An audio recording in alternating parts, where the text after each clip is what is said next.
अस्सलाम वालेकुम, मैं हूं शाहजेब खानजादा। आज पीडीएम ने इलेक्शन में ना जाने और मुद्दत पूरी करने का फैसला कर लिया है। तहरीक इंसाफ की ममनुआ फंडिंग केस के फौरी फैसले का मुतालबा कर दिया है।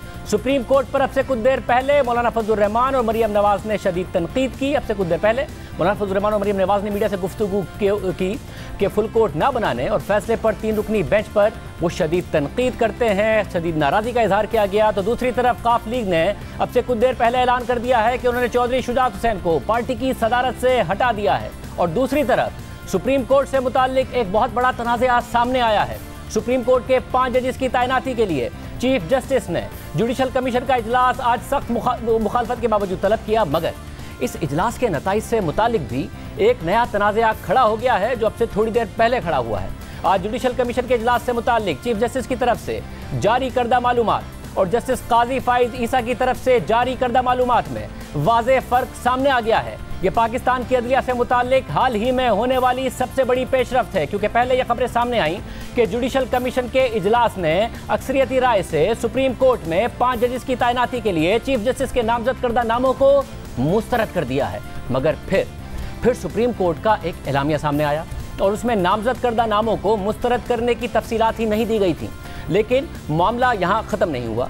फिर जस्टिस काजी फाइज ईसा का जुडिशल कमीशन को लिखा गया खत सामने आ गया, जिसमें चीफ जस्टिस के मुजवज़ा नाम मुस्तरद करने की बात की गई और कहा गया कि चीफ जस्टिस इजलास से ही उठकर चले गए थे। यानी एक तरह से जस्टिस काजी फाइज ईसा ने सुप्रीम कोर्ट का एलामिया ही मुस्तरद कर दिया है। ये पूरी मालूमात आपके सामने रखते हैं। अब से कुछ देर पहले ही इस हवाले से सुप्रीम कोर्ट का एलामिया सामने आया, जिसमें 5 जजेस के नाम मुस्तरद करने से मुताल्लिक कोई तफसीलात नहीं है, बल्कि कहा गया है कि पहले से नामजद करदा नामों के लिए मजीद मालूमात इकट्ठा करने और मजीद नामों पर गौर करने के लिए इस इजलास को मुलतवी किया गया है। सुप्रीम कोर्ट के एलामिया के मुताबिक सुप्रीम कोर्ट में 5 जजेस की तैनाती से मुताल्लिक चीफ जस्टिस के नामजद करदा नामों पर आज गौर करने के लिए जुडिशल कमीशन का इजलास हुआ, जिसमें जस्टिस काजी फाइज ईसा और अटॉर्नी जनरल अख्तर औसाफ ने वीडियो लिंक के जरिए शिरकत की, जबकि दीगर 7 अरकान ज़ाती हैसियत में इस इजलास में मौजूद थे। और तफसीली मुशावरत के बाद जुडिशल कमीशन के चेयरमैन यानी खुद चीफ जस्टिस ने इस इजलास को मुलतवी करने की तजवीज़ दी, ताकि चीफ जस्टिस नामजद करदा नामों से मुताल्लिक मजीद डेटा इकट्ठा कर सकें और अगर उन्हें मुनासिब लगे तो वो मजीद नाम भी लिस्ट में डाल सकते हैं। सुप्रीम कोर्ट के एलामिया के मुताबिक चीफ जस्टिस की इजलास मुलतवी करने की तजवीज़ justice Ijazul Ahsan, justice Sajjad Ali Shah, justice retired Sarmad Jalal Usmani और अटॉर्नी जनरल ने भी हिमायत की। और यह फैसला हुआ है कि इजलास को मुलतवी किया जाए और इजलास की अगली तारीख जुडिशल कमीशन के चेयरमैन यानी चीफ जस्टिस बता देंगे। ये तो था सुप्रीम कोर्ट का एलामिया, मगर जस्टिस काजी फाइज ईसा ने जो ख़त जुडिशल कमीशन के अरकान को लिखा है उसने सुप्रीम कोर्ट के एलामिया की ही नफ़ी कर दी है। जस्टिस काजी फाइज ईसा के ख़त की जो तफसीलात हमारे सामने आई हैं उसके मुताबिक आज के इजलास में तवील मुशावरत के बाद जुडिशल कमीशन के अक्सरियती अरकान, जिसमें जस्टिस सरदार तारिक, वज़ीर कानून आज़म नज़ीर तारड़, अटॉर्नी जनरल अख्तर औसाफ, पाकिस्तान बार कमीशन के नुमाइंदे अख्तर हुसैन समेत मैंने यानी जस्टिस काजी फाइज ईसा ने चीफ जस्टिस के नामजद करदा 5 नामों में से सिंध हाई कोर्ट के 3 जूनियर जजेस और लाहौर हाई कोर्ट के 1 जूनियर जज का नाम मुस्तरद करने का फैसला किया। और जहां तक पेशावर हाई कोर्ट के चीफ जस्टिस के नाम का ताल्लुक था, तो इस हवाले से अक्सरियती अरकान ने यह फैसला किया कि चूंकि पेशावर हाई कोर्ट के चीफ जस्टिस कैसर राशिद खान ना ही सीनियर मोस्ट चीफ जस्टिस हैं और ना ही 5 हाई कोर्ट्स में से सीनियर मोस्ट जज हैं, उनके नाम पर उस वक्त गौर हो सकता है जब उनका नाम उनके दीगर साथियों के साथ रखा जाएगा, जिसमें दीगर हाई कोर्ट के चीफ जस्टिस और सीनियर मोस्ट जजेस शामिल हों,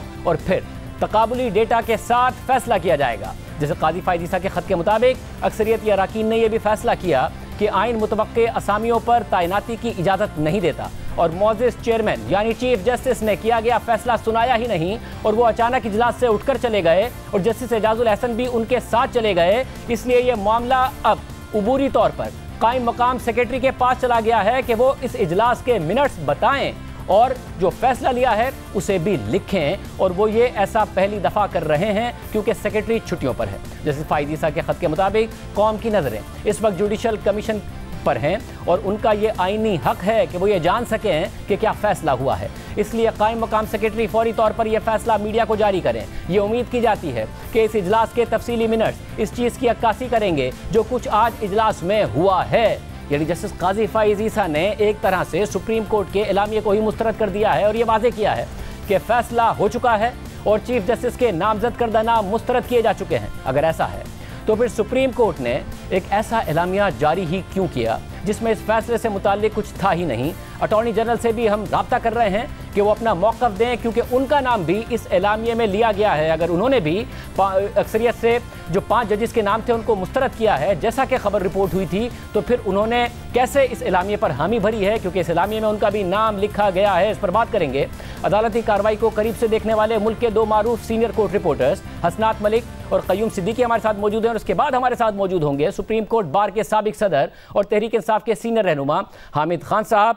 बहुत शुक्रिया क़य्यूम सिद्दीकी साहब और साथ मलिक साहब। क़य्यूम सिद्दीकी साहब, ये एग्जैक्टली क्या हुआ है? दिन में तो खबर आई थी कि नाम मुस्तरद हो गए, फिर एलामिया में कुछ और लिखा हुआ है। फाइज ईसा साहब ज़ाहिर उसे मुस्तरद कर रहे हैं, एक अलग बात बयान कर रहे हैं। ये क्या हुआ है? और आप ज़ाहिर साल से कोर्ट रिपोर्टिंग कर रहे हैं, कभी आपके सामने ये पहले हुआ है? शाज़िब, कभी ऐसा नहीं हुआ। एक मरतबा हुआ था जब जस्टिस आयशा मलिक की जो है वो तकर्री का मामला था, तो उस पर जस्टिस काजी फाइज ईसा मुल्क से बाहर थे और उनकी गैर मौजूदगी में इजलास हुआ, और वो इजलास में 4 जज साहिबान की राय आई थी हक़ में और मुखालफत में, जिसके बाद जो है ये मामला मुअख्खर हो गया था।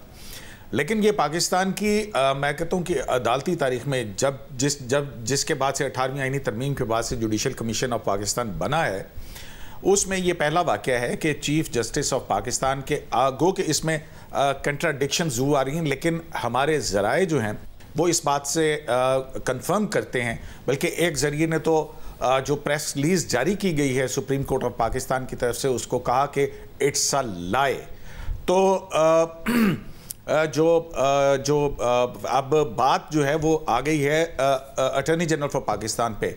हमारे ज़राए का ये कहना है कि अटॉर्नी जनरल पाकिस्तान जो हैं वो उस वक्त उन्होंने जो जुडिशल कमीशन में शिरकत की वो एयरपोर्ट के ऊपर बैठे थे, और उसके बाद जो है वो जुडिशल कमीशन का इजलास हुआ और फिर उसके बाद वो चले गए।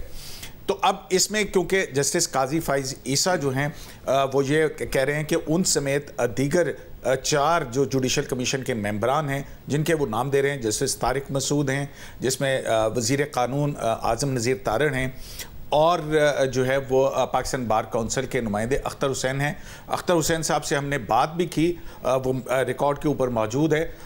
जुडिशल कमीशन के इजलास के बाद निकलने के बाद हमारे सवालों के जवाब में उन्होंने यही कहा कि अक्सरियती राय से जो नॉमिनेशंस चीफ जस्टिस की तरफ से आई थी वो मुस्तरद कर दी गई हैं, और जो है वो इसके बाद जब ये मीडिया के ऊपर खबर ली है, और ये भी एक पहली मरतबा हुआ है कि जुडिशल कमीशन ऑफ पाकिस्तान की कोई प्रेस रिलीज़ बाज़ाब्ता तौर पर जारी करनी पड़ी है। अब इस प्रेस रिलीज़ के अंदर जो मवाद है, और जो चीफ जस्टिस काजी फाइज ईसा ने चीफ जस्टिस ऑफ पाकिस्तान को ख़त लिखा है, और उस ख़त के अंदर ये कहा है सेक्रेटरी जो क्योंकि जो एडिशनल सेक्रेटरी हैं, कायम मुकाम सेक्रेटरी हैं सुप्रीम जुडिशल काउंसिल के, उनको कहा है कि ये मीडिया को जारी किया जाए, और इसमें मीटिंग मिनट्स के हवाले से बहुत अहम बात है।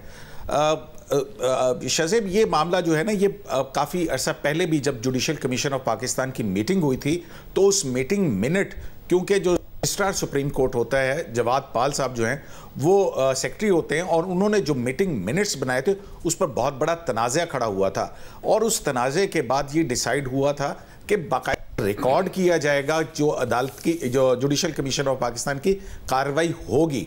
तो अब इसमें एक मरतबा फिर चीफ जस्टिस पाकिस्तान से जस्टिस काजी फाइज ईसा ने अपने इस ख़त के ज़रिए ये भी मुतालबा किया है, जहां उन्होंने कहा है कि ये 4 नाम जो है वो मुस्तरद हुए। जैसा कि आपने तफसील से बताया कि पेशावर हाई कोर्ट के जो चीफ जस्टिस हैं उनका नाम एक सीनियरिटी चीफ जस्टिस के माबैन, और फिर जो 5 हाई कोर्ट्स के अंदर जो उनके सीनियरिटी का नंबर बनता है उस हवाले से रिकन्सिडर करने के हवाले से होगा। तो जो जुडिशल कमीशन ऑफ पाकिस्तान की मीटिंग के हवाले से अब ये बहुत बड़ी चीज़ जो है वो हमारे सामने आ गई है कि जुडिशल कमीशन के इजलास की press release chief justice Pakistan की मंजूरी के बगैर पब्लिक रिलेशन ऑफिसर जारी नहीं कर सकता है, और दूसरी तरफ सुप्रीम कोर्ट ऑफ पाकिस्तान के सीनियर तरीन जज जो हैं वो ये कह रहे हैं कि जो उनका मौक़िफ़ है, जिसके तहत ये 5 नामों में से 4 मुस्तरद हुए और एक के मामले के ऊपर जो है वो ये बात हुई है, वो अवाम को आइन के 19 जो आर्टिकल 19 है उसके जानने के आइनी हक के हवाले से ये उसको मीडिया को जारी किया जाए।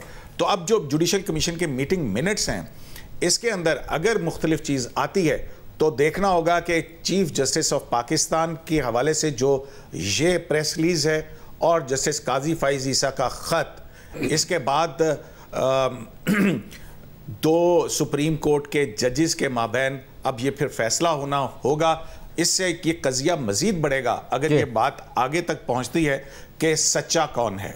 हसनात, आप ज़ाहिर साल से आपका एक्सपीरियंस है अदालती मामलात पर रिपोर्टिंग करना, देखना, करीब से देखना, तबसरा करना, आपके लिए भी एक अनप्रेसिडेंटेड सिचुएशन है। और आपकी मालूमात क्या कहती हैं, क्योंकि बहुत बड़ा इख्तिजाज सामने आ रहा है। जी शाहजेब, बेसिकली जस्टिस काजी फाइसा के केस के बाद जैसे कि हमने देखा कि सुप्रीम कोर्ट नज़रियाती बुनियादों पे दो ग्रुप हैं सुप्रीम कोर्ट में बड़े वाज़े। अब वहाँ जो है हमने देखा कि 2 साल में जुडिशल कमीशन की जो मीटिंग रही वहाँ भी 5-4, 4-5 इस तरह ही फैसले हुए। ये जो अब सूरत हाल बनी इसमें भी ऐसा ही सूरत हाल है कि डिवाइडेड जुडिशल कमीशन, और अफसोसनाक सूरत हाल है कि अना की लड़ाई ज़्यादा लग रही है। इवन सुपीरियर बार की तरफ से डिमांड रिक्वेस्ट थी कि अगर आप इस्लामाबाद हाई कोर्ट के चीफ जस्टिस को कंसिडर करें तो हम इस्लामाबाद जो चीफ जस्टिस के और नामिनी हैं उनके लिए कंसेंसस इवाल्व करेंगे। लेकिन एक नामिनी इस्लामाबाद हाई कोर्ट के चीफ जस्टिस, उनका नाम भी मेरा ख्याल है कि उसको भी नहीं देखना, ये अफसोसनाक है। फिर सिंध हाई कोर्ट के 3 जो सीनियर मोस्ट जजेस हैं उनको जो इग्नोर किया गया। आज भी बार जो जुडिशल कमीशन के मेजॉरिटी मेंबरान हैं उनकी तरफ से ये था कि जी क्यों इग्नोर किया गया, उसकी वजूहात क्या हैं कि सिंध हाई कोर्ट के जो 3 सीनियर जजेस हैं।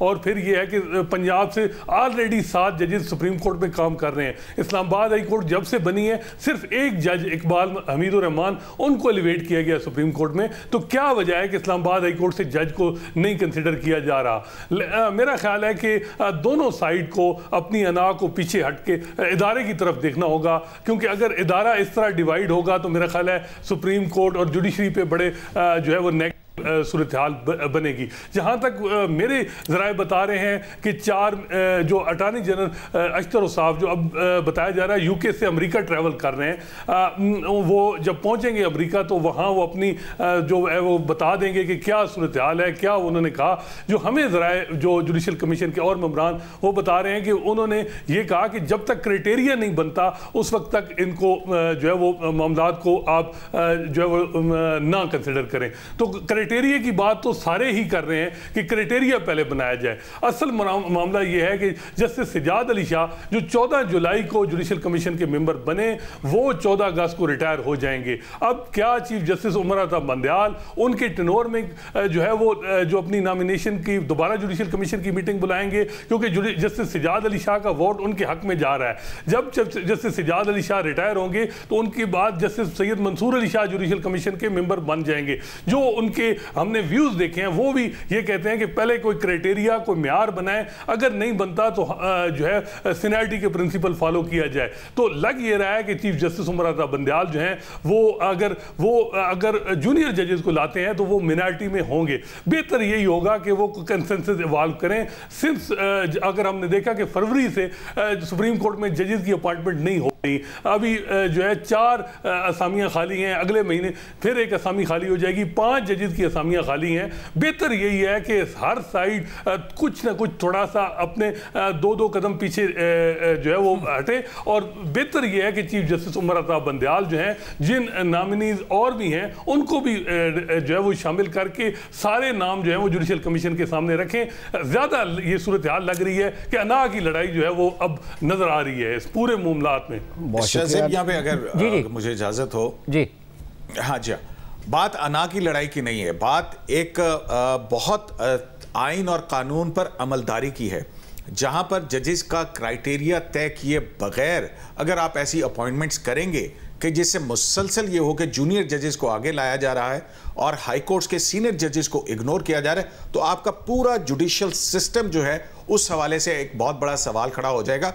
और ये डिमांड, जबकि चीफ जस्टिस जो हैं जजेस क्राइटेरिया कमेटी के चेयरमैन थे और उन्होंने सिर्फ एक मीटिंग की और उस मीटिंग को भी जो है उसके अंदर वो क्राइटेरिया तय नहीं किया जा सका।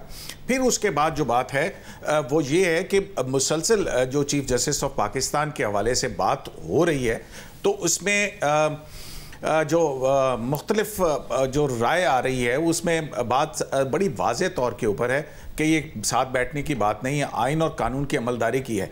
अब एक जज जो कि अभी जिसने 1 महीने के बाद रिटायर हो जाना है, वो आइंदा कई साल के लिए जो 5 सुप्रीम कोर्ट ऑफ पाकिस्तान के जजेस तैनात हों, उनको कैसे तैनात कर सकता है, ये भी एक बहुत बड़ा सवाल है। और फिर एक और बात भी है, आज जुडिशल कमीशन की मीटिंग के अंदर इस बात पे इत्तफाक हुआ कि एंटिसिपेटेड वैकेंसी जो है वो खिलाफ आइन है, और अब ये खाली नहीं हुआ, उस पर कैसे आप 5वां जज जो है मुकर्रर कर सकते हैं। फिर इसी तरह से इस वक्त लाहौर हाई कोर्ट के अंदर लाहौर हाई कोर्ट से सुप्रीम कोर्ट ऑफ पाकिस्तान में 7 जज साहिबान हैं, वहाँ से एक और जज जो है वो उसको 8वें जज के तौर पर ला रहे हैं, जबकि ये भी जुडिशल रवायात के खिलाफ है। और इस्लामाबाद हाई कोर्ट के चीफ जस्टिस को की तकर्री के हवाले से कमीशन के अंदर आज ये भी बहुत बड़ा मुतालबा आया है कि उनको क्यों मुसलसल इग्नोर किया जा रहा है। तो ये बात ये है कि यहाँ पे आप देखें कि 2019 से फुल कोर्ट मीटिंग नहीं हो पाई है, तो आप इस बात से देख सकते हैं कि कितना हाउस डिवाइडेड है। और ये मतलब तो फिर हजरत किसकी बड़ी जिम्मेदारी है ये? क्योंकि फाइज ईसा साहब ने पहले भी खत लिखा था कि बेहतर होता कि इजलास ना होता, पहले ही मौखर कर दिया जाता, कंसेंसस डेवलप होता। आप इस सिचुएशन को कैसे देख रहे हैं? मेरा ख्याल है जिम्मेदारी तो चीफ जस्टिस ऑफ पाकिस्तान पे है, उमर अता बंदयाल। उनको चाहिए कि सब जजेस को साथ लेके चलें। ऐसी सूरत हाल जो अब परसेप्शन बन रही है कि 22 में हाई प्रोफाइल केसेस हों, सेंसिटिव केसेस हों, तो सिर्फ 2-3 जजेस ही उनको ही या वो केसेस रेफर कर रहे हैं या अपने साथ बिठा लेते हैं। सीनियर पुनी जज हैं जस्टिस कादी फाइसा, उनको अगर आप 2-2, 3-3 मरले के केसेस देंगे और फिर उनको हाई प्रोफाइल केसेस में कॉन्स्टिट्यूशनल मैटर में नहीं बिठाएंगे, सवालात उठेंगे। दूसरी तरफ हुकूमत पे भी दबाव था, बार की तरफ से उनको जो है बार के हमारे मेंबरान वो बताते थे कि हुकूमत को दबाव था कि जी सपोर्ट करें चीफ जस्टिस के नॉमिनीज को, लेकिन उन्होंने जो सूरत हाल बनी आपको पता है 363A की केस के हवाले से, तो उन्होंने जो अंडरस्टैंडिंग जो बन भी रही थी चीफ जस्टिस के साथ वो नहीं हो सकी। तो मेरा ख्याल है कि चीफ जस्टिस उमर अता बंदयाल उन्हीं पे जिम्मेदारी है, उन्होंने देखना है कि क्या लेगेसी वो अब कायम करेंगे, क्या वो अपने आप को चीफ जस्टिस जो साकिब निसार है उनकी लाइन में खड़ा करेंगे या जस्टिस जो नासिर मुल्क हैं उनकी लाइन में खड़ेंगे, जो नॉन कंट्रोवर्शियल जिनकी अभी भी रिस्पेक्ट है। अभी भी चीफ जस्टिस उमर अता बंदयाल साहब के पास 1 साल है, वो उनको चाहिए कि ये जो फेवरेटिज्म नेपोटिज्म का इल्जाम उन पे लग रहा है, जो कि जी हाई प्रोफाइल केसेस भी और या जो अपॉइंटमेंट में भी जो उन पे हो रहा है, उन चीज़ों को मेरा ख्याल है कि ख़त्म करके जो है वो जो दूसरे जो जजेस जिनके साथ जो है वो एक डायलॉग करें। और सुप्रीम कोर्ट में जो चीफ जस्टिस के इख्तियारात की बात हो रही है, बेहतर ये है कि फुल कोर्ट मीटिंग बुला के वहाँ डिस्कस हो कि जी बेंच की जी कंपोजिशन के हवाले से कोई रूल्स बने, केस की फिक्सेशन क्या हो, जो सो मोटो का इख्तियार है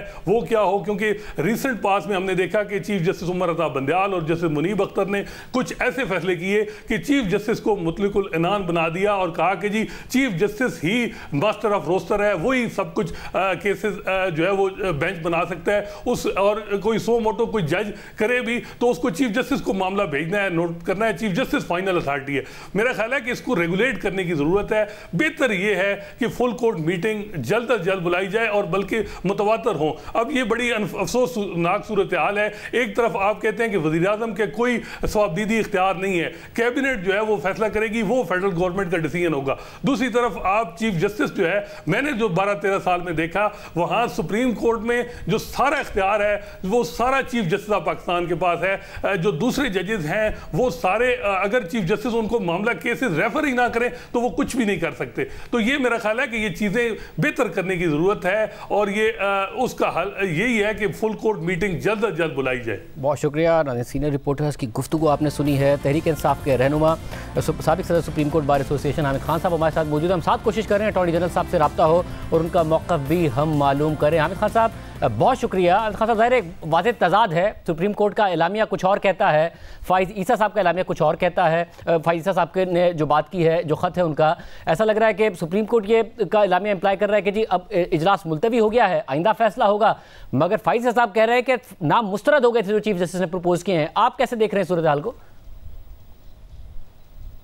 ये बड़ी अफसोसनाक बात है हम चीफ जस्टिस साहब से ये एक्सपेक्ट नहीं करते कि as chairman judicial commission of Pakistan वो बयानियाँ देंगे जो कि एक्चुअली वहाँ नहीं हुआ है, क्योंकि हमारी इत्तलात के मुताबिक 5 से 4 के बुनियाद पर वो मुस्तरद हुआ है नाम, जितने नाम प्रपोज हो रहे थे। तो अब लगता है कि उसमें कोई मॉडिफिकेशन डालकर एक नया किस्म का उस प्रोसीडिंग्स का बयानिया दिया जा रहा है, जो कि बड़ी अफसोसनाक बात होगी। देखिए, सबसे अहम बात होती है क्रेडिबिलिटी। आप अदारे के तौर पर क्रेडिबिलिटी को सबसे अहम है कि उसको बचाएं। आप उसको इस तरह से मुतनाज़ा ना बनाएं जो हकीकत में वहाँ हुआ है। जो आपकी तरफ से प्रेस रिलीज़ आना चाहिए वो उसकी नुमाइंदगी करनी चाहिए। सो मैं समझता हूँ ये सेकंड थॉट्स हैं चेयरमैन के कि वो उन्होंने सोचा है कि मुस्तरद ना कहलाए बल्कि हम इसको पोस्टपोनमेंट का नाम दे दें। तो चलिए, पोस्टपोनमेंट करनी तो शुरू में वोटिंग कराने से पहले पोस्टपोन कर देते। जब वोटिंग हो गई तो उसके बाद तो उसको पोस्टपोन करना नहीं कहा जा सकता, और ना ही ये कह सकते हैं कि इसमें हमने कुछ और नाम ऐड करने। आपने जो नाम अब देने हैं वो नए सिरे से आप देंगे जब भी मीटिंग होगी, और मीटिंग जो है हर सूरत छुट्टियों के बाद होनी चाहिए। अच्छा, मगर अब अहमद खान साहब इस सूरत हाल से निकला कैसे जाए? आपने भी एतराज़ किया था, जैसे अतर बिन अल्लाह साहब ज़ाहिर है एक बहुत ज़्यादा रिस्पेक्ट कमांड करते हैं अक्रॉस द, अगर हम लीगल कम्युनिटी देखें वहाँ पर भी करते हैं, अगर पॉलिटिकल हम क्लास देखें वहाँ पर भी करते हैं। किसी को सभी उनके कैरेक्टर पर और उनके फैसलों पर और जो उनका किरदार रहा है एज चीफ जस्टिस और जज, उसकी तारीफ़ करते हैं। तो आपने भी एतराज़ उठाया था कि उनका नाम क्यों नहीं कंसिडर हो रहा। अब इस सिचुएशन से कैसे निकला जाए? देखिए, ये तो चेयरमैन और चीफ जस्टिस को खुद चाहिए। ये सारी जिम्मेदारी जो है वो चीफ जस्टिस पे आती है कि वो जुडिशरी को अपने साथ लेके जाए, डिवाइड ना करे। यहाँ पर जो नज़र आ रहा है कि वो इस आपस में जो है अदलिया को तकसीम कर रहे हैं, उनको तो इकट्ठा करना चाहिए। तो इसलिए इससे अदलिया के वक़ार में कमी आएगी, अदलिया की आज़ादी में कमी आएगी। इसलिए मैं अपील करूँगा चीफ जस्टिस साहब को कि वो किसी किस्म के मज़ीद इख्तलाफात अदलिया में ना पैदा होने दें, इत्तफाक करें और जो हक़ की और असूल की बात है उस पर चले और किसी के साथ नाइंसाफ़ी ना करें। मुनसिफ़ों की सिलेक्शन में जब आप नाइंसाफ़ी करेंगे, एक चीफ जस्टिस है सिंध हाई कोर्ट का, 5 साल से उनको बिठाया हुआ है, कोई जवाज़ नहीं है कि उनको क्यों नहीं आप सुप्रीम कोर्ट ला रहे हैं। अतर मिल्ला जो कि इस्लामाबाद हाई कोर्ट का चीफ जस्टिस है, 4 साल से उनको आपने बाहर बिठाया हुआ है, उस कंसिडर ही नहीं करते। इस्लामाबाद हाई कोर्ट की नुमाइंदगी ही सिरे से कोई नहीं है। इस किस्म की डिस्क्रिमिनेशन बहुत ज़्यादती है। ये इसको हम अंग्रेज़ी में और कानूनी अल्फाज में बायस कहते हैं। बायस नहीं होना चाहिए, आपको सबको साथ लेके चलना चाहिए और जो भी बात हो कंसेंसस से करें, इख्तलाफात नहीं होने चाहिए। तो मैं उम्मीद करूँगा कि चीफ जस्टिस साहब अब आइंदा से कोशिश करेंगे कि अपने साथ सबको लेके चलें, क्योंकि उनकी बुनियादी जिम्मेदारी है। सब फिर एक और भी एतराज़ है, ज़ाहिर सियासी जो क़यादत है उसका एतराज़ अपनी तरफ, मगर जो लीगल कम्युनिटी है उसका भी, फिर जो अदालत को बहुत अरसे से सीनियर नुमाइंदे कवर करते हैं उनका भी, कि मखसूस बेंच बनते हैं। ख़ासतौर से अगर कुछ सियासी मुकदमात हों तो उसमें मखसूस अफराद पर बेंच बनता है, बहुत सीनियर जजेस को इग्नोर कर दिया जाता है। आप समझते हैं कि यह एतराज़ भी दुरुस्त है और इसमें भी बेहतरी की ज़रूरत है? बहुत ज़रूरत है और बहुत अरसे से हमारी ये डिमांड है कि सुप्रीम कोर्ट रूल्स जो 1980 में बनाए गए थे उनमें तरमीम की ज़रूरत है। उसमें ख़ास तौर पे ये कि ये इख्तियार बेंच बनाने का अकेले चीफ जस्टिस का नहीं होना चाहिए, उसके साथ कम से कम 2 या 4 जजेस की कमेटी होनी चाहिए जो कि केसेस की फिक्सेशन और बेंचेस की फॉर्मेशन में हो। दूसरी जो बात सबसे अहम है इसमें कि जहाँ तक आइनी केसेस का ताल्लुक़ है, क्योंकि जिनको आप सियासी कह रहे हैं, बहरहाल ये सियासी भी और आइनी दोनों मिलजुल के इशू होते हैं। इसको सिर्फ 5 सीनियर मोस्ट 5 जजेस के बेंच को सुनना चाहिए। इंडिया में ये सिलसिला बड़े सालों से राइज है। एक दफ़ा एक्सेप्शन की गई थी तो उनके 4 सीनियर मोस्ट जजेस ने प्रेस कॉन्फ्रेंस की थी कि हमें सीनियर मोस्ट को छोड़ के नीचे से चीफ जस्टिस साहब जो है वो बेंच में शामिल कर रहे हैं आईनी केसेस में। तो उसके बाद से फिर वो बात रुक गई, फिर नहीं हुई जस्टिस चीफ जस्टिस गोगोई के बाद। हमारा मुसलसल ये मुतालबा साल से चल रहा है, आज से नहीं, ये पिछले कम से कम 20-25 साल से चल रहा है। जब मैं सुप्रीम कोर्ट बार का सदर था ये हमारा सबसे बड़ा मुतालबा था कि भाई पिक एंड चूज से आप ना बनाएं, ख़ासतौर पे जब आप कॉन्स्टिट्यूशन केसेस सुनते हैं। और हम ये देख रहे हैं गुलजार साहब भी यही कर रहे थे, यही काम जो है अब बंदियाल साहब कर रहे हैं। Pick and choose, senior most को इग्नोर करके आप नीचे से जजेस को लेके अपने गालबन हम ख्याल जजेस को साथ बिठा के आप फैसले करना चाहते हैं। ये इंस्टीट्यूशन के लिए मुनासिब नहीं है और इंस्टीट्यूशन के वक़ार और आज़ादी के लिए भी मुनासिब नहीं है। बहुत शुक्रिया। तहरीक इंसाफ के सीनियर रहनुमा, सीनियर वकील हामिद खान साहब की गुफ्तगू भी आपने सुनी। दूसरी तरफ आज एक के बाद एक प्रेस कॉन्फ्रेंस की गई है हुकूमती इत्तेहाद की तरफ से और मुतालबा किया गया है कि इलेक्शन कमीशन ममनुआ फंडिंग केस का फैसला जारी करे। अब से कुछ देर पहले मरीम नवाज़ ने और मौलाना फजल रहमान ने भी ये मुतालबा किया है। उससे पहले भी आज राना सनाउल्लाह साहब ने प्रेस कॉन्फ्रेंस की, कायरा साहब ने प्रेस कॉन्फ्रेंस की, मुसद्दिक मलिक ने प्रेस कॉन्फ्रेंस की। हालिया दिनों में इमरान खान के जारहाना रवैये में कुछ तब्दीली देखी गई। ज़िमनी इलेक्शन के नताइज और सुप्रीम कोर्ट के हालिया फैसलों के बाद इमरान खान का इस्टेब्लिशमेंट और अदलिया से मुताल्लिक रवैया काफ़ी हद तक नरम हो गया है। उनकी तनकीद में कमी आ गई है। अदालत का तो वो दिफा कर रहे हैं, मगर एक इदारा ऐसा है जो आज भी इमरान खान के निशाने पर है। इलेक्शन कमीशन और चीफ इलेक्शन कमिश्नर पर आज भी इमरान खान मुसलसल तनकीद कर रहे हैं, उन पर जानिबदारी का इल्ज़ाम लगा रहे हैं। जबकि दूसरी तरफ हुकूमती इत्तेहाद भी इलेक्शन कमीशन से तहरीक इंसाफ के खिलाफ ममनुआ फंडिंग केस का महफूज किया गया फैसला जारी करने का मुतालबा कर रहा है और 8 साल से यह फैसला जारी न करने पर तनकीद कर रहा है। आज भी इत्तेहादी जमातों के मुख्तलिफ वज़रा मीडिया पर आए, प्रेस कॉन्फ्रेंस की, बार बार मुतालबा दोहराया गया। फिर खुद वज़ीर आज़म शहबाज शरीफ ने ट्वीट किया कि फॉरेन फंडिंग केस बेहतरीन मिसाल है कि कैसे लाडले को तहफ़्फ़ुज़ दिया जा रहा है। वज़ीर आज़म नवाज शरीफ को बेटे से तनख्वाह ना लेने के इल्ज़ाम पर नाअहल कर दिया गया, जबकि लाडले को खुली छूट दे दी गई और 8 साल से फैसला नहीं आया। फॉरेन फंडिंग केस को रुकवाने के लिए इस्लामाबाद हाई कोर्ट में 9 रिट पटिशंस दायर हुई, जबकि 50 बार इल्तवा दिया गया। जबकि दूसरी तरफ इमरान खान ने इलेक्शन कमीशन पर तनकीद और बढ़ा दी है। हालांकि ज़िमनी इलेक्शन के नताइज और इलेक्शन कमीशन की तरफ से 25 मुनहरिफ अराकीन पंजाब असम्बली को डी-सीट करने से ही परवेज़ इलाही के वज़ीर आला बनने का रास्ता हमवार हुआ है। हुकूमत का इल्ज़ाम है कि इमरान खान इलेक्शन कमीशन पर दबाव सिर्फ इसलिए बढ़ा रहे हैं कि इलेक्शन कमीशन पीटीआई ममनुआ फंडिंग केस का फैसला उनके हक में सुनाए, और अगर ये फैसला उनके हक में ना आए तो पहले से ही यह फैसला मुतनाज़ बना दिया जाए। इलेक्शन कमीशन को पीटीआई ममनुआ फंडिंग केस का फैसला महफूज किए हुए 1 महीने से ज़ायद हो गया है। ममनुआ फंडिंग केस का फैसला 21 जून को महफूज किया गया था और अब किसी भी वक्त सुनाया जा सकता है। इस फैसले से तहरीक इंसाफ और ख़ुद इमरान खान का मुस्तकबिल वाबस्ता है, जो अगले इलेक्शन से पहले तहरीक इंसाफ के लिए एक बड़ी मुश्किल का बाइस बन सकता है, क्योंकि इमरान खान खुद यह खदशा जाहिर कर चुके हैं कि फॉरेन फंडिंग केस के जरिए तहरीक इंसाफ को मैच से बाहर किया जा सकता है।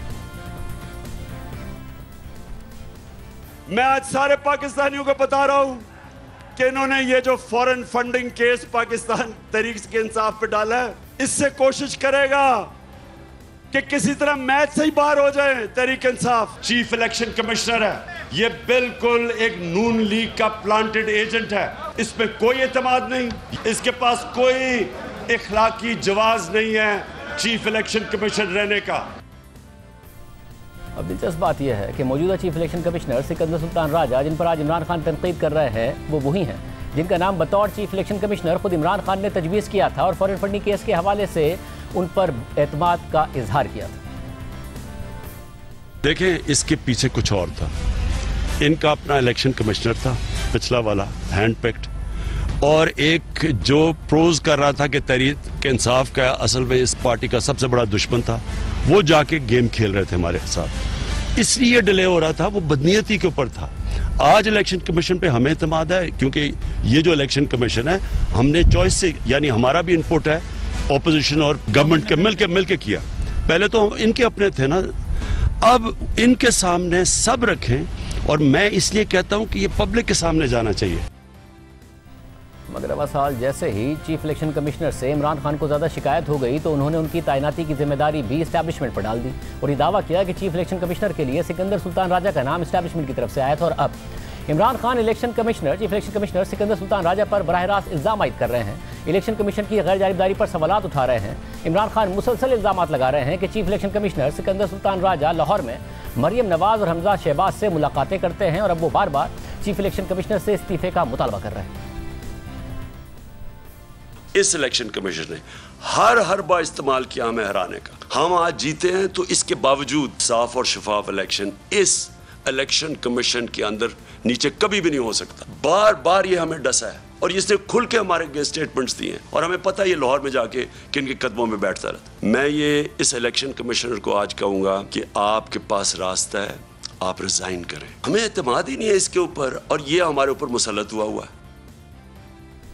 इमरान खान बार बार कह रहे हैं कि उन्हें पता है कि चीफ इलेक्शन कमिश्नर लाहौर में किससे मुलाकात करते हैं। हमजा शहबाज और मरियम नवाज से मुलाकातों से मुतालिक चीफ इलेक्शन कमिश्नर पर इल्ज़ाम आयद किया जा रहा है, मगर फिर ये खबरें सामने आई कि चीफ इलेक्शन कमिश्नर की हमजा शहबाज या मरियम नवाज से तो कभी मुलाकात नहीं हुई, लेकिन इमरान खान जब वज़ीर आज़म थे तो chief election commissioner Sikandar Sultan राजा से खुफिया मुलाकातों का पैगाम भिजवाया करते थे। रोजनामा द न्यूज़ में 16 जुलाई को एडिटर इन्वेस्टिगेशन अंसार अब्बासी की खबर के मुताबिक chief election commissioner Sikandar Sultan राजा के करीबी ज़राए ने द न्यूज़ को बताया है कि चीफ इलेक्शन कमिश्नर की वज़ीर आला पंजाब हमजा शहबाज या नून लीग की नायब सदर मरियम नवाज से ज़िंदगी में कभी मुलाकात नहीं हुई, मगर अपनी वजारत उज़्मा के दौरान इमरान खान मुख्तलिफ मौक़े पर खुफिया मुलाकात के लिए पैगाम भिजवाते रहे हैं। लेकिन चीफ इलेक्शन कमिश्नर ने पैगाम लाने वालों से कह दिया था कि वो खुफिया मुलाकात नहीं कर सकते। ज़राए का कहना था कि चीफ इलेक्शन कमिश्नर ने उस वक्त के वज़ीर आज़म इमरान खान को जवाबी पैगाम भेजते हुए कहा था कि चीफ इलेक्शन कमिश्नर की हैसियत से उनका दफ्तर तमाम सियासतदानों और हर सियासी जमात के लिए खुला है, लेकिन उनके लिए किसी एक फ़र्द बशमूल वज़ीर आज़म से खुफिया मुलाकात करना मुमकिन नहीं है। ज़राए के मुताबिक एक नहीं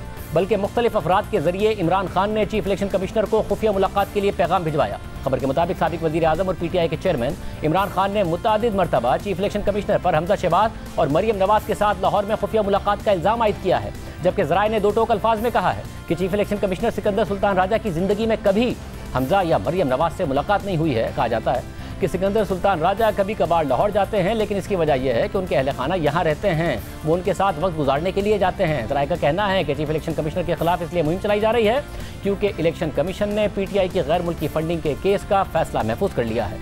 कमीशन ऐसे दबाव में नहीं आएगा। ज़राए ने बताया कि सिकंदर सुल्तान राजा PTI समेत मुख्तलिफ सियासी जमातों के सियासतदानों से मुलाकातें करते रहे हैं, लेकिन ये तमाम मुलाकातें इलेक्शन कमीशन ऑफ पाकिस्तान के दफ्तर में हुई।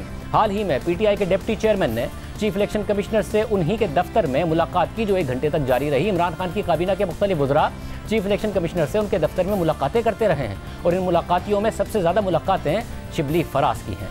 साबिक सेक्रेटरी इलेक्शन कमीशन कमर दिलशाद भी कह चुके हैं कि इमरान खान ने चीफ इलेक्शन कमिश्नर के पास अपने निहायत काबिल एतमाद दोस्तों को भेजा और उनसे अलहदगी में मुलाकात की दरख्वास्त की। मुलाकात के लिए रब्ता करने वालों की ऑडियो भी मौजूद है।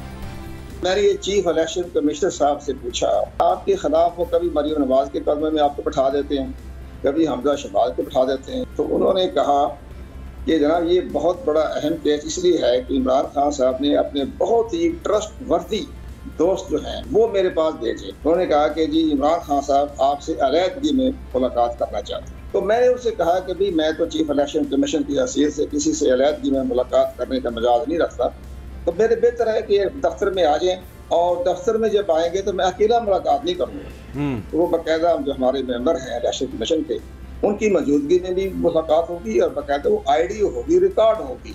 तो उन्होंने कहा नहीं जी ये तो बात नहीं होगी। तो कहता बार बार आए, उसके बाद कोई एक अहम शख्सियत के टेलीफोन भी आए। तो मैं कहता ये स्टेज नहीं है कि मैं उनके नाम बताऊं, लेकिन कभी वक्त आ जाएगा जब बहुत बात आगे तक बात जाएगी तो मैं उनके नाम भी ले दूंगा। उनकी आइडियो भी मेरे पास हमारे पास मौजूद है, जो मेरे पास वो आते रहे बात करते रहे। यानी इमरान खान इल्ज़ाम लगा रहे हैं कि चीफ इलेक्शन कमिश्नर लाहौर में हमजा शहबाज और मरियम नवाज से मुलाकातें करते हैं, जबकि सिकंदर सुल्तान राजा के करीबी ज़राए दावा कर रहे हैं कि उन्होंने मरियम या हमजा से तो कभी मुलाकात नहीं की, मगर इमरान खान वज़ारत उज़्मा के दौरान उन्हें खुफिया मुलाकातों का पैगाम ज़रूर भिजवाते रहे हैं। मगर Imran Khan chief election commissioner की दयानत और अहलियत पर भी सवालात उठाते रहे और कहते रहे कि डस्का के ज़िमनी इंतखाबात में सिर्फ 20 पोलिंग स्टेशन पर मसला था, मगर इलेक्शन कमीशन ने पूरे हल्के में इंतखाबात करवाने का फैसला किया।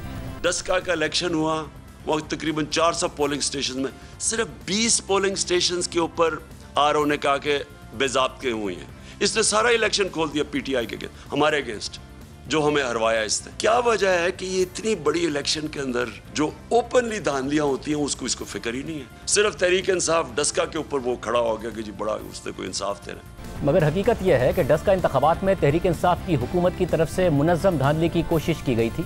20 पोलिंग स्टेशन के रिटर्निंग अफसरान गायब हो गए थे, हल्के में फायरिंग के वाक़यात सामने आए थे, हुकूमती मशीनरी का इस्तेमाल किया गया था और इलेक्शन कमीशन ने इस हवाले से फैसला जारी करते हुए कहा था कि फरीकैन और रिटर्निंग ऑफिसर की तरफ से जमा किए गए रिकॉर्ड्स और कमीशन की तरफ से मुख्तलिफ ज़राए से हासिल किए गए रिकॉर्ड का जायजा लेने के बाद इलेक्शन कमीशन इस नतीजे पर पहुंचा है कि हल्के के उम्मीदवारों और वोटर्स के लिए एक साजगार माहौल मौजूद नहीं था और इस हल्के में इलेक्शन का इनेकाद ईमानदाराना, मुनसिफाना और शफाफ अंदाज में नहीं हुआ। इस हल्के में फायरिंग, कत्ल के वाक़यात, लोगों के जख्मी होने और लॉ एंड ऑर्डर की खराब सूरत हाल से वोटर्स को हिरासा करने का माहौल पैदा हुआ। इसके साथ साथ दीगर वाक़यात ने नताइज के अमल को मशकूक और नाकाबिल तस्दीक बना दिया। कमीशन अपने आईनी इख्तियारात का इस्तेमाल करते हुए इन्हें 75 में होने वाले इंतखाबात को कलअदम करार देता है और हुक्म देता है कि इस हल्के में दोबारा से इंतखाबात कराए जाएं।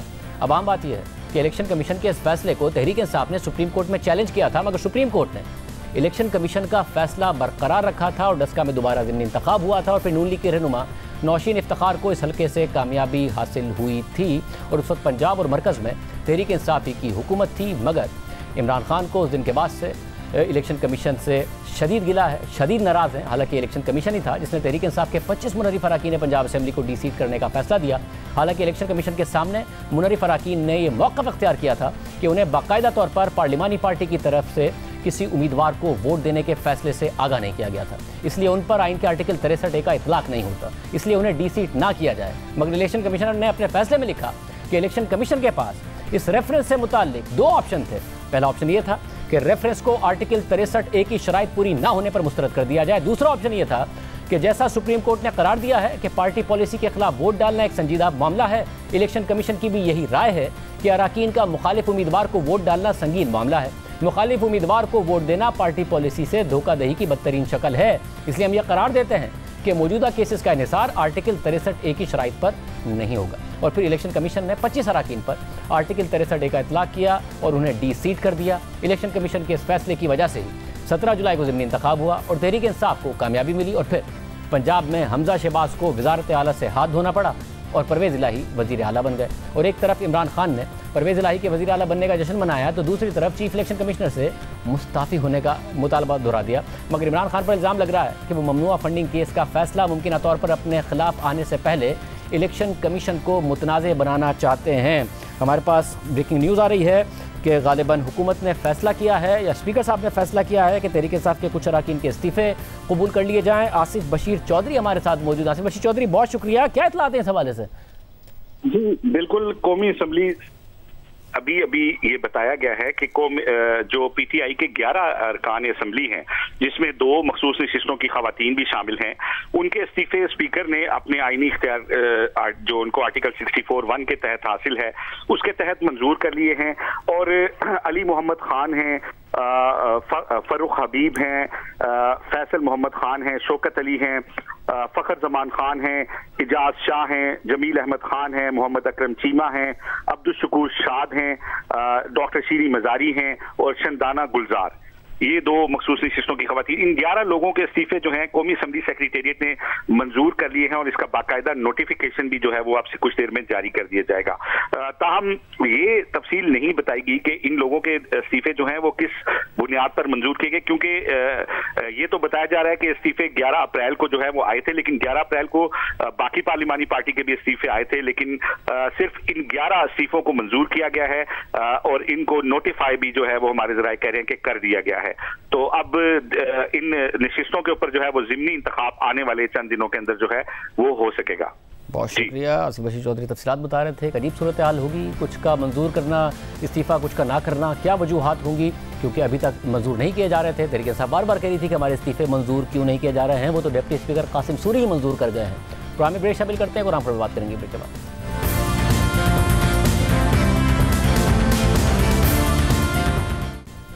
एक तरफ मुल्क में सियासी सूरत हाल में इस्तेहकाम नहीं आ रहा है तो दूसरी तरफ मुआशी गैर यकीनी की सूरत हाल बरकरार है और बार बार सवाल उठ रहा है और इस बात को तक़वियत मिल रही है कि पीडीएम की और नून लीग की इमरान खान हुकूमत को हटाने की तो तैयारी थी, मगर हुकूमत में आकर कुछ करने की तैयारी नहीं थी, होमवर्क नहीं किया हुआ था, ना फैसले हो रहे हैं, ना ही उसके असरात नजर आ रहे हैं। मईशत भुगत रही है और मुसलसल गैर यकीनी की सूरत हाल नजर आ रही है। वजीर खजाना मिफ्ता इस्माइल हर रोज ही यकीन दहानी कराते हैं और फिर भी रुपया हर रोज ही गिरता है और आज गिर कर डॉलर के मुकाबले में रुपया 240 पर बंद हुआ है। और स्टेट बैंक के जारी करदा दादोशुमार के मुताबिक स्टेट बैंक के ज़रिए मुबादला के ज़खायर में मजीद 750 मिलियन डॉलर्स यानी 75 करोड़ डॉलर्स की कमी आ गई है और वो 9.3 अरब डॉलर से भी मजीद गिरकर एक हफ्ते के अंदर महज 8.5 अरब डॉलर्स रह गए हैं। और मार्केट में गैर यकीनी है कि रुपया आखिर जाएगा कहाँ। इस महीने रुपया डॉलर के मुकाबले में 35 रुपए गिर चुका है। रुपए की कदर शहबाज शरीफ की 3.5 माह की हुकूमत में डॉलर के मुकाबले में 58 रुपए गिर चुकी है। इस खित्ते में श्रीलंका के बाद पाकिस्तान सबसे ज्यादा गिरने वाली करेंसी है। पाकिस्तानी रुपया इस साल पूरी दुनिया में बुरी तरह गिरने वाली करेंसियों के साथ खड़ा हो गया है। इससे मजीद महंगाई का तूफान आएगा और बैनुल अक़वामी मार्केट में तेल की कीमतें गिरने का मजीद फायदा भी आवाम को नहीं होगा, क्योंकि 15 जुलाई को जब तेल की कीमतों में कमी हुई तो डॉलर रुपए के मुकाबले में 211 रुपए का था, अब 240 रुपए का है। अगर डॉलर 211 रुपए का ही रहता तो आवाम को मजीद रिलीफ मिल सकता था, मगर अब मजीद इजाफा भुगतना पड़ सकता है। IMF से मुआहदे के तहत पेट्रोलियम डेवलपमेंट लेवी में इजाफा अलग होना है। दूसरी तरफ नेप्रा ने बिजली की कीमतों में 7 रुपए 91 पैसे का इजाफा 200 रुपए के डॉलर पर किया था, अब डॉलर 240 का है तो मजीद इजाफा होगा, आवाम पर मजीद बोझ पड़ेगा। फ्यूल प्राइस एडजस्टमेंट की मद में मजीद इजाफे का बोझ अलग होगा, यानी हर तरफ से अवाम महंगाई के मजीद बोझ में पिस कर रह जाएंगे। पहले ही जून में महंगाई 21% की बुलंद सतह पर आई है और मूडीज और फिच के बाद आज रेटिंग एजेंसी S&P ने भी पाकिस्तान का रेटिंग आउटलुक मुस्तहकम से मनफी कर दिया है और इसकी बड़ी वजह पाकिस्तान की बैरूनी अदायगियों को लाहक खतरात को बताया है। पाकिस्तान के पास ज़र मुबादला के ज़खायर नहीं हैं और मतलूबा बैरूनी फंडिंग का इंतजाम भी नहीं है। हालांकि वजीर खजाना मिफ्ता इस्माइल बार बार यकीन दहानी करा रहे हैं कि इंतजाम हो गया है। गवर्नर स्टेट बैंक ने भी फाइनेंशियल टाइम्स को इंटरव्यू में कहा है कि बैरूनी खतरात को बढ़ा चढ़ाकर पेश किया जा रहा है। उनका कहना है कि पाकिस्तान को अगले साल 34 अरब डॉलर दरकार है, मगर 35 अरब डॉलर का इंतजाम है और IMF प्रोग्राम में होते हुए खतरात नहीं हैं। चैलेंजेस ज़रूर हैं, मगर इन तमाम दावों के बावजूद, इन तमाम बातों के बावजूद ना मार्केट्स में एतमाद आ रहा है, ना रुपया संभल रहा है। हुकूमत ने दरामदाद रोकने के लिए मुतादिद इक़दाम किए हैं। LC खुलने में कारोबारी तबके को परेशानियां शुरू हो गई हैं, डॉलर्स की अदायगियों में परेशानियां शुरू हो गई हैं। इसका दरामदाद पर फ़र्क भी पड़ रहा है, मगर रुपया नहीं संभल रहा है। मिस्टर इस्माइल ने भी बताया कि 25 जुलाई तक तो पाकिस्तान की दरामदाद सिर्फ 3.7 अरब डॉलर्स रही हैं और इस रफ्तार से पाकिस्तान की जुलाई के महीने में दरामदाद 4.8 अरब डॉलर्स तक रहेंगी और पाकिस्तान की बरामदाद और तफसीलात ज़र यानी रेमिटेंसेस मिलाकर इससे ज़्यादा होंगी। यानी करंट अकाउंट खसारा कंट्रोल में होगा, मगर फिर भी रुपया नहीं संभल रहा है। मार्केट में इस वक्त गुज़िश्ता माह की ज़्यादा दरामदाद की अदायगियों का भी दबाव है और स्टेट बैंक के जारी करदा दादोशुमार के मुताबिक जून के महीने का करंट अकाउंट खसारा इंतहाई बुलंद यानी 2.3 अरब डॉलर्स रहा है, क्योंकि दरामदाद 7 अरब डॉलर से ऊपर रही थी। तारीख की सबसे बुलंद तरीन सतह पर रही थी स्टेट बैंक के दादोशुमार के मुताबिक। और स्टेट बैंक के ही मुताबिक इसकी बड़ी वजह तेल की दरामदाद में जून के महीने में बेपनाह इजाफा था। मई में तेल का दरामदी बिल 1.4 अरब डॉलर था, जून के महीने में 2.9 अरब डॉलर से तेल की दरामदाद हुई, यानी दुगने से भी ज्यादा ऑयल इंपोर्ट बिल रहा।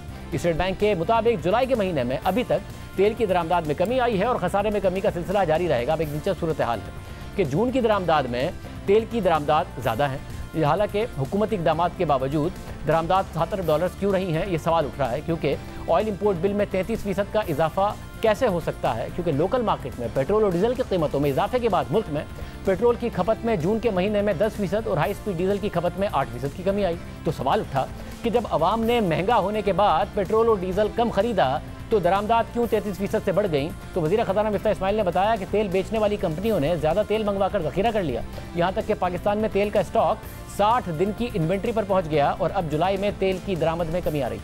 18 दिन के अंदर सिर्फ 700 मिलियन डॉलर की इंपोर्ट हुई है तेल की, क्योंकि एक ज़माने में हम डीजल पे डिस्काउंट दे रहे थे, सब्सिडी पे बेच रहे थे, तो लोग 70 रुपए का डिस्काउंट दे रहे थे, तो लोग उन्होंने काफ़ी होल्ड कर लिया, काफ़ी जमा कर लिया, ज़ख़ीरा कर लिया, रख लिया। डीलर्स ने, पेट्रोल पंपों ने, दीगर लोगों ने लाख गैलन तक रखा हुआ था, तो जब प्राइस बढ़ी तो उनको 70 लाख 50 लाख रुपए का फ़ायदा हुआ है। अमूमन पाकिस्तान में 6, 7, 8 दिन का डीजल होता है, आज पाकिस्तान में 60 दिन का डीजल है। तो अब डीजल की इंपोर्ट पाकिस्तान में ज़ाहिर है अगले महीने कम होगी, क्योंकि आपके पास इतना डीजल रखा हुआ है। और जो पिछली मरतबा प्राइम मिनिस्टर साहब ने प्राइस कम की थी 40 रुपये, तो ज़ाहिर है उन लोगों को मार भी लगी है, तो अब वो मार्केट में माल आ गया है।